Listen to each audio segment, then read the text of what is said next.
This will be a day long remembered. Now I am the master.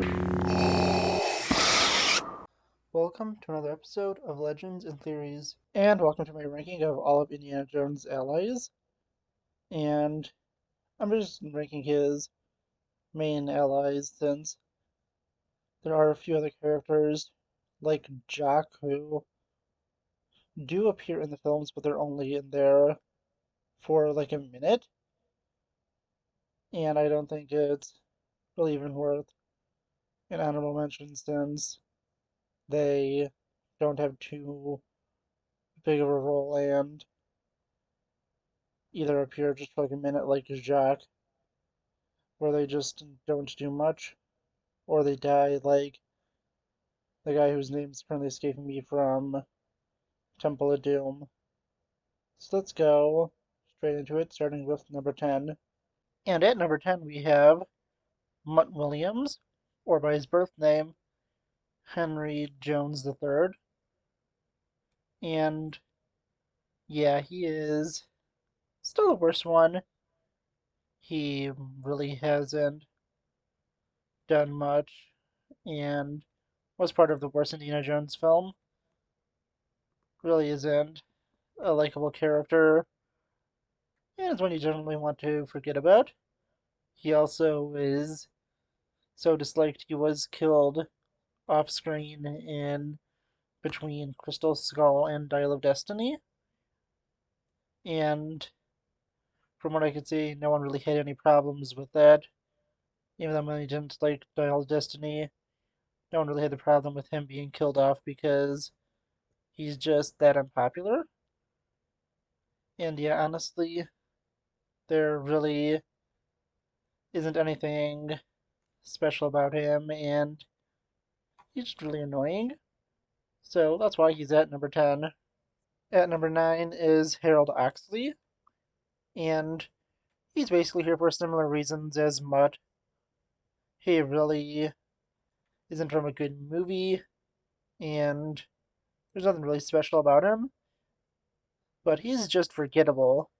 He is entranced or has his mind messed up, don't know the correct term right now, by the Crystal Skull for the most of the movie, and just really isn't thinking and does do a few dumb things, but yeah, there's really nothing special about him, and honestly, I think that he's just completely forgettable. And if I didn't rewatch Crystal Skull recently just to not only make these lists but also confirm that it is still the worst movie in the Indiana Jones franchise, I would have forgot that he existed and not put him on this list.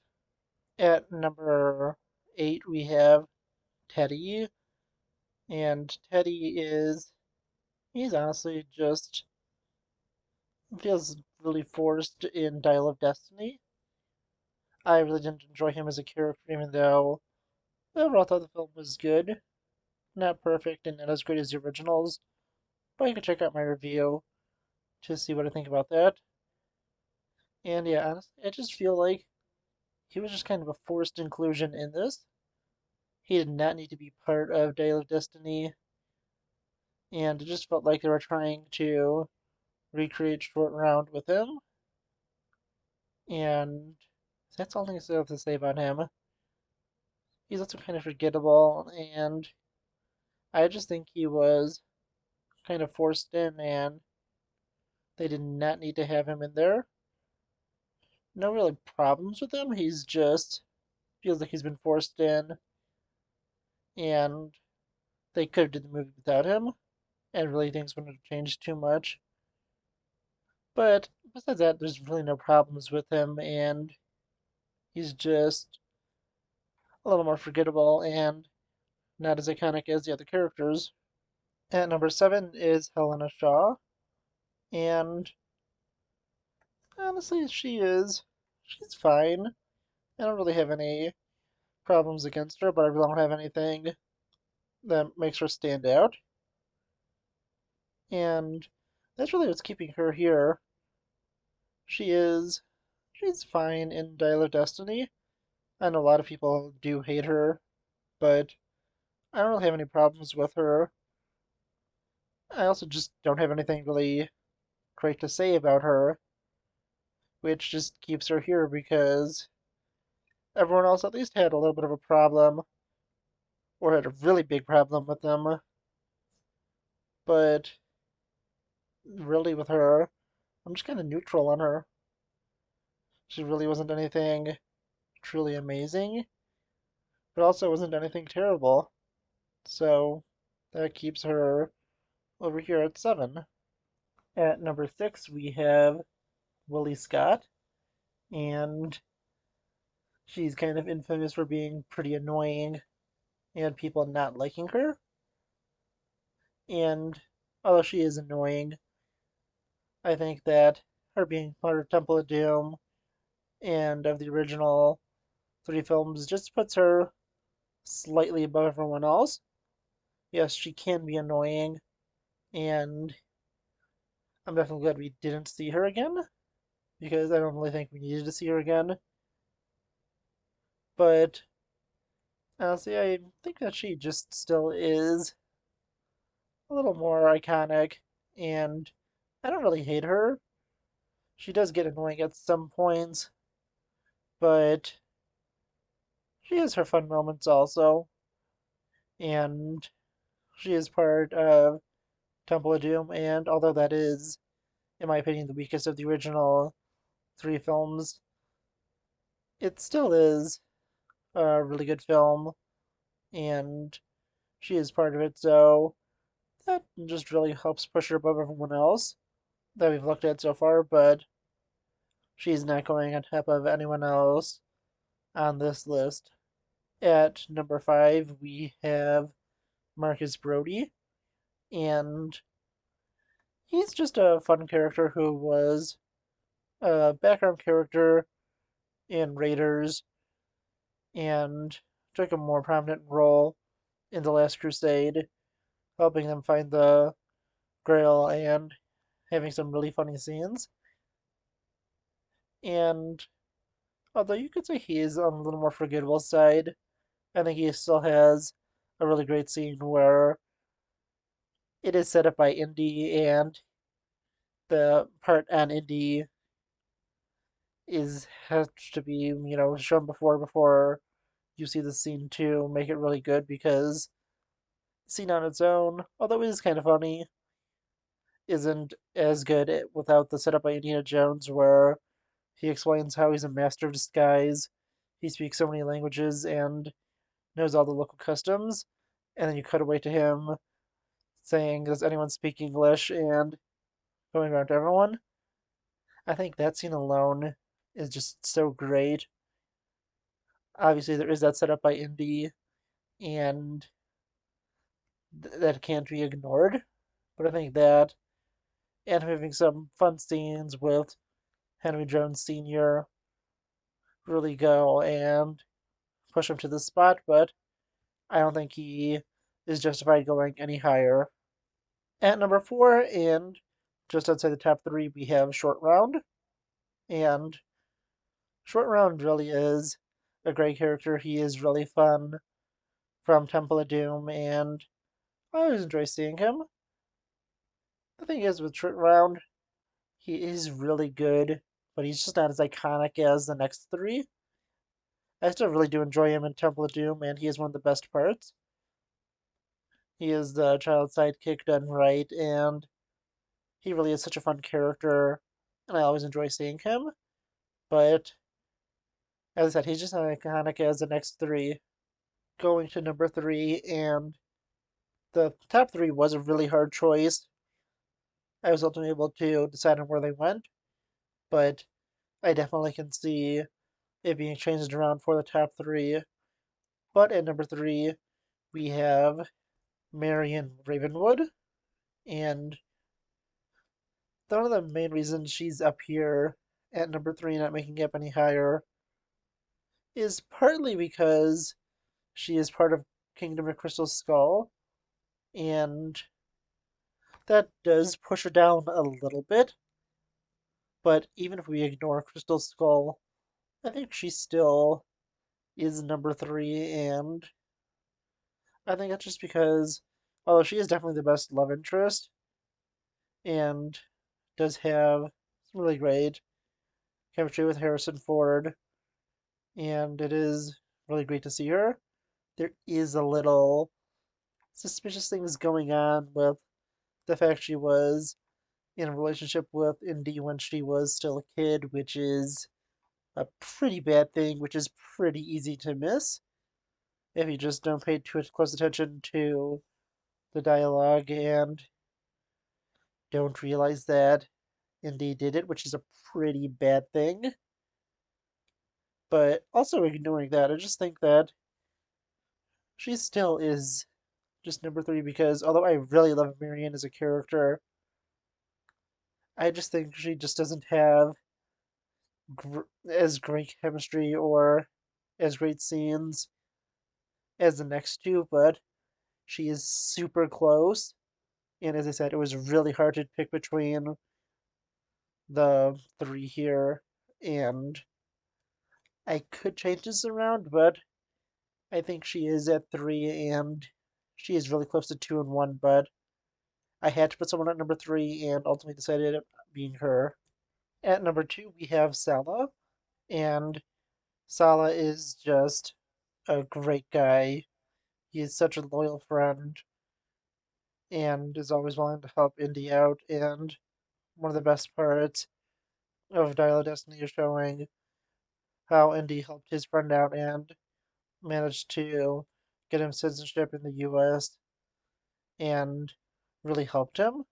That was such a nice scene, and I just love how he said that he'd be fully willing to go with Indy on this adventure. Even when Indy says no, he is totally willing to go and is a little disappointed, but still, I just really love this character, and he is such an iconic guy, and I always love every scene with him. John Rhys Davies does truly an incredible job playing him, and I always have just so much fun when he's on screen. He is just really an amazing character, and definitely between him and Marion was a really hard choice. But I just think him being in two of the best Indiana Jones films and an overall solid one just pushes him slightly ahead of Marion, but still, it is pretty close, as I said before. And finally, at number one, we have Dr. Henry Jones Sr., and he is once again a truly iconic character and has great chemistry with Harrison Ford. He is such a funny character, also, and I always enjoy getting to see him. He is played amazingly well by Sean Connery, and even though I haven't even watched him as James Bond, I love him in this movie. He does such a great job and just has great interactions with Harrison Ford and just has so many great scenes. I really do just love him as a character and just love how he is Indy's father. He also has the great thing where he's calling him Junior the entire time and eventually gives away the secret that Indiana is the name of the dog. And that's a really great just thing from him and a nice Easter egg too, how Indiana Jones was named after George Lucas's dog. I really do love that, and he is just, as I said, such a great character. I definitely could say you could go for the other two above him, but I think him being played in such an amazing way just pushes him slightly ahead. He is in only one film, while number two and number three were each in three films, with one of them being more in a cameo role.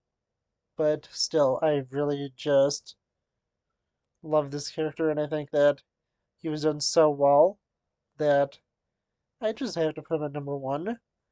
But again, I think that especially the top three, can be switched around. But really, besides that, I think everyone else is where they belong to be. And there may be some people who switch around the Dial of Destiny and Crystal Skull characters. For people who really do hate that film, but still, even if though I did enjoy Dial of Destiny, it definitely doesn't break into the top movies of the original trilogy, and as you can see, it's generally keeping them around the same point, while it has characters from 1 and 3 mixed around a little bit. It's mainly characters that were in 1 and 3 that really took up the top parts on this list, with a real exception of Short Round, since 1 to 5 really included characters that were basically just in 1 and 3, but again, Short Round's an exception, but he still has a great character. I really enjoyed making this video. It was a lot of fun to do, and I think that, as I was saying with the previous one, which is about the villains really aren't that iconic, but I think his allies really are, because Indiana Jones is more about his adventures with his allies in going after these great artifacts, which is why it's always being changed up, and I really do enjoy that. And I think most of these, with the exception really of Mutt and Oxley, and maybe even, although to a lesser extent, Teddy, they all do a great job with Harrison Ford, and are overall from anywhere from good to truly incredible characters. But yeah, honestly, I want to know what you think. How would you rank them? Please let me know in the comments, and I'll see you on the next episode of Legends and Theories. Thank you for watching this episode of Legends and Theories. Please subscribe, like the video, share the video, leave a comment, check out the video on screen, and may the Force be with you.